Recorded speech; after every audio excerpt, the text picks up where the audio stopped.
ഈ ഒറ്റക്കൽ പൊങ്കാലയുമായി ബന്ധപ്പെട്ട് തന്നെ അറിയുന്ന ക്ഷേത്രനട നേരത്തെ അടയ്ക്കുമെന്നുള്ളതുകൊണ്ട് ചടങ്ങുകളൊക്കെ നേരത്തെയായിരുന്നു. അപ്പോൾ 3 മണി മുതൽ പിന്നെ 7:30-ക്കാണ് നട തുറക്കുക. അതിൻ്റെയുള്ള കാരണം എന്നത് ഇന്ന് ചന്ദ്രഗ്രഹണം എന്നതാണ്. അതായത് 2026-ലെ ആദ്യ സമ്പൂർണ്ണ ചന്ദ്രഗ്രഹണം ബ്ലഡ് മൂൺ എന്ന പ്രതിഭാസവും കൂടി ഇന്നുണ്ടായി.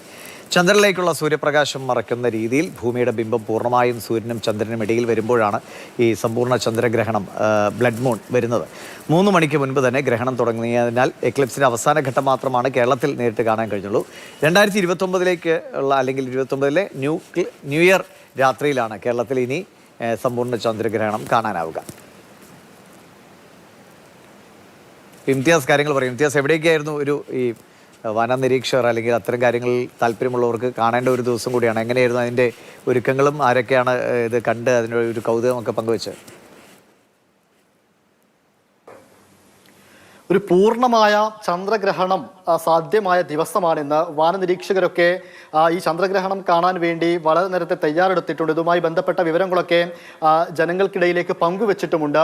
ഉച്ചയ്ക്കൊരു 2:14 ശേഷമാണ് ഗ്രഹണം ആരംഭിച്ചത്. അതുകൊണ്ട് തന്നെ ഇന്ത്യയിലെ പല സ്ഥലങ്ങളിലും ഇത് ആ സമയത്ത് നമുക്ക് കാണാൻ കഴിഞ്ഞിട്ടില്ല.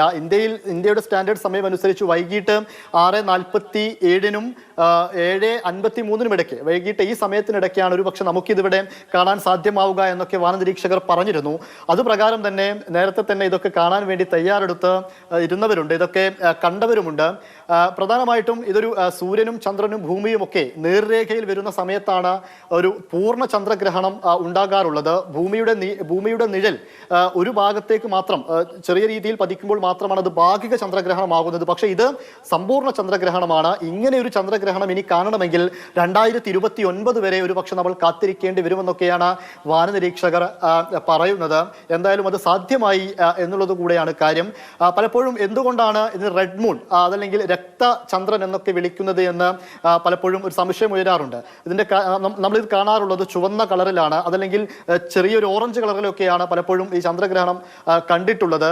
അങ്ങനെയാണ് നമ്മൾ ഇതിന്റെ ഫോട്ടോകൾ പോലും നമ്മൾ കണ്ടിട്ടുള്ളത്. അങ്ങനെയാണ് അതിന്റെ കാരണം എന്ന് പറയുന്നത് ഭൂമിയുടെ അന്തരീക്ഷത്തിന്റെ മുകളിലൂടെ പോകുന്ന സൂര്യരശ്മികൾ വളരെ ഡയറക്റ്റ് ആയിട്ട് ചന്ദ്രനിലേക്ക് പതിക്കുന്നത് കൊണ്ടാണ് അങ്ങനെ ഒരു നിറം, ചുവപ്പോ അതല്ലെങ്കിൽ ഓറഞ്ചോ ആയിട്ടുള്ളൊരു നിറം ഈ ചന്ദ്രഗ്രഹണ സമയത്ത് നമുക്ക് അനുഭവപ്പെടുന്നത് എന്നുള്ളത് കൂടെയാണ് കാര്യം. അതോടൊപ്പം തന്നെ ശാസ്ത്രീയമായി ഇതിനെ ഇങ്ങനെയൊക്കെ വിശദീകരിക്കുമ്പോൾ പോലും ചന്ദ്രഗ്രഹണവുമായി ബന്ധപ്പെട്ട് ഒരുപാട് വിശ്വാസങ്ങൾ നിലനിൽക്കുന്നുണ്ട്. അതിനെ നല്ല രീതിയിൽ വിശ്വാസത്തിൽ തന്നെ നല്ല രീതിയിലൊക്കെ കാണുന്ന ആളുകളും ഒരു ഭാഗത്ത് നിലനിൽക്കുന്നുണ്ട്.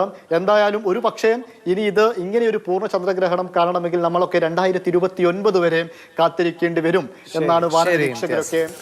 അപ്പോൾ വളരെ ഇത്തരം കാര്യങ്ങളിൽ ആകാശത്തെ നിരീക്ഷണമൊക്കെ ബന്ധപ്പെട്ട കാര്യങ്ങളിൽ കൗതുകമുള്ളവർക്ക് ശ്രദ്ധിക്കാവുന്ന ഒരു ദിവസമാണ്. വിശ്വാസപരമായി ഇംതിയാസ് പറഞ്ഞ പോലെ വളരെ പ്രാധാന്യമുള്ള ദിവസമാണ്. അതുകൊണ്ടാണ് ക്ഷേത്രങ്ങളിലൊക്കെ 7:30 വരെ നടയടച്ചിട്ട് അതിനുശേഷം ചില പ്രത്യേക പൂജകളൊക്കെ പല ക്ഷേത്രങ്ങളിലും നടക്കുകയും ചെയ്യുന്നുണ്ട്. അങ്ങനെ പലതും വിശ്വാസവും ശാസ്ത്രവും എല്ലാം കൂടി കലർന്നതാണ്.